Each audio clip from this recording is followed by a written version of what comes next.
শুক্রবার সকালে ভারতের সীমান্তরক্ষী বাহিনীর সদস্যরা বাংলাদেশি ভূখণ্ড থেকে এক বাংলাদেশি কৃষককে আটক করার পর দিনাজপুরের বিরল উপজেলায় বাংলাদেশ ভারত সীমান্তে উত্তেজনা ছড়িয়ে পড়ে জানিয়েছেন বিজেপি কর্মকর্তারা।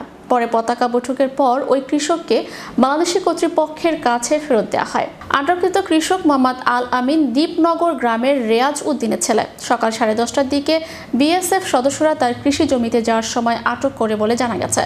20 বিজিবি ব্যাটালিয়নের commanding officer colonel Ahsanul Islam বলেন, বিএসএফ দলটি বাংলাদেশি ভূখণ্ডে প্রবেশ করার সময় শুক্রবার সকালে একদল চোরাকারবারিকে তাড়া করে। চোরাকারবারিদের ধরতে ব্যর্থ হওয়ার পর তারা আল আমিনকে দিনাজপুরের বিরল উপজেলার অন্তর্গত দ্বীপনগর গ্রামের বাংলাদেশি এলাকা থেকে আটক করার পর 323তম সীমান্ত পিলারের কাছে জোরপূর্বক ভারতীয় ভূখণ্ডে নিয়ে যায় বলে জানা গেছে। বিজেপি তাৎক্ষণিকভাবে কঠোর অবস্থান নেয়, আরও উত্তেজনা রোধে এলাকায় নিরাপত্তা বিরাজ করে। 42 বিজিবি ব্যাটালিয়নের কর্মকর্তারা তাদের ভারতীয় সমকক্ষদের কাছে আনুষ্ঠানিক প্রতিবাদ জানিয়েছেন এবং আটককৃত মোহাম্মদ আল আমিনের অবিলম্বে মুক্তি দাবি করেছেন।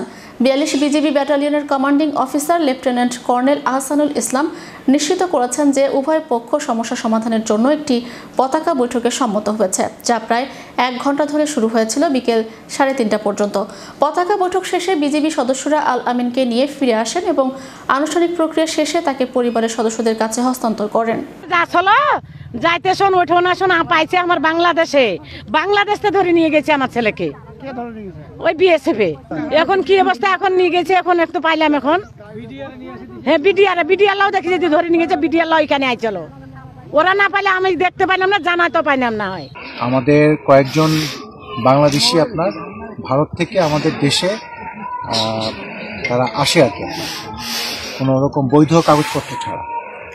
তো বিএসএফ মনে করেছিল যে এই 5 জন যারা বাংলাদেশি ওখানে ইন্ডিয়া থেকে আসলো, তাদেরকে সহায়তা করার জন্য বাংলাদেশি কোনো লোক সহায়তা করেছে। তো তারা আপনার দেখে যে এই আলামিন সীমান্তের একদম কাছাকাছি ছিল, তারা মনে করেছে যে আলামিন মনে হয় পাচারকারে সহায়তা করেছে, পাচার কার্যে তাদেরকে। তো এটা তারা ভুল বোঝাবুঝির মাধ্যমে আসলে তাকে আপনার এখান থেকে ধরে নিয়ে যায় সীমান্ত।